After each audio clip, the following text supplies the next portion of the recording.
Mga babae sa buhay ni Jesus. Isang kwento ng pananampalataya, tapang at pagmamahal. Sa kasaysayan ng kaligtasan, maraming pangalan ang naging tanyag. Mga hari, propeta at mga alagad ang madalas maalala. Ngunit sa likod ng bawat mahalagang sandali sa buhay ni Jesus, may mga babaeng tahimik na naging saksi ng himala, paghihirap at pag-asa. Sa panahong kakaunti ang boses ng kababaihan, pinili ni Jesus na makita ang kanilang pananampalataya. Tinanggap niya ang kanilang presensya, pinahalagahan ang kanilang puso, at ginawang bahagi ng dakilang plano ng Diyos. Ito ang kwento ng mga babaeng ang buhay ay naging liwanag sa landas ni Jesus.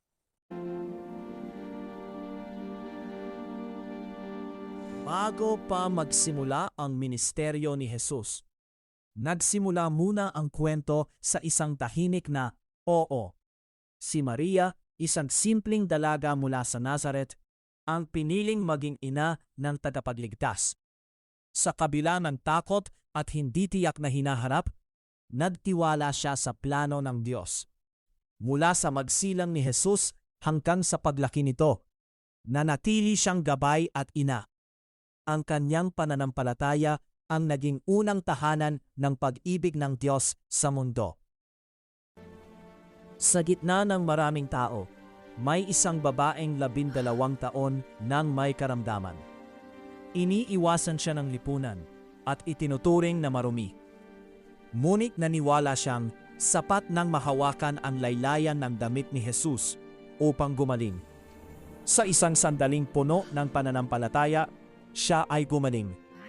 Hindi lamang ang kanyang katawan ang pinagaling, kundi pati ang kanyang dangal at pag-asa. Peace be with you, daughter. Sa tahanan ng magkapatid na sina Marta at Maria, natagpuan ni Jesus ang pagkakaibigan. Si Marta ay abala sa paglilingkod, habang si Maria ay tahimik na nakinig sa kanyang mga salita. Ipinakita ni Jesus na mahalaga ang paglilingkod, ngunit higit na mahalaga ang pusong handang makinig sa Diyos. Isang babaeng kilala bilang makasalanan ang lumapit kay Jesus, dala ang mamahaling pabango. Sa kanyang mga luha, hinugasan niya ang paa ni Jesus bilang tanda ng pagsisisi. Habang hinusgahan siya ng iba, nakita ni Jesus ang unay na pagbabago ng puso. Ipinakita niya na ang kapatawaran ng Diyos ay mas makapangyarihan kaysa sa anumang nakaraan.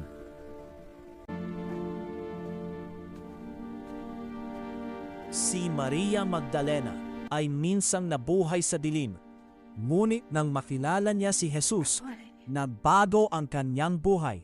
Siya ay naging tapat na tagasunod at nanatili kahit sa mga sandaling puno ng paghihirap. Hindi siya lumayo nang magsimula ang paghihirap ni Jesus. Ang kanyang katapatan ay naging patunay ng tunay na pananampalataya. Habang pasan ni Jesus ang mabigat na krus, napuno ng inay at takot ang daan patungong Golgotha. Marami ang nanood, ngunit kakaunti ang lumapit. Ayon sa sinaunang tradisyon ng simbahan, isang babaeng nagngangalang Veronica ang naglakas loob na lumapit upang punasan ang mukha ni Jesus na puno ng dugo at pawis. Sa simpleng gawa ng habag, ipinakita niya ang awa sa gitna ng pagdurusa. Ang kanyang ginawa ay naging simbolo ng pagmamahal na kumikilos kahit sa gitna ng panganib. Habang marami ang umatras sa takot, may mga babaeng nanatili sa paanan ng krus. Naroon si Maria, ina ni Jesus, si Maria Magdalena, si Maria na asawa ni Cleopas, at si Salome. Tahimik nilang nasaksihan ang sakripisyo ng pag-ibig. Sa gitna ng sakit, hindi sila umalis. Ang kanilang presensya ay naging tanda ng katapatan na hindi natitinag ng takot. Sa madaling araw, matapos ang libing, mga babae ang unang pumunta sa libingan. Doon nila natagpuan ang batong na alis at ang libingang walang laman.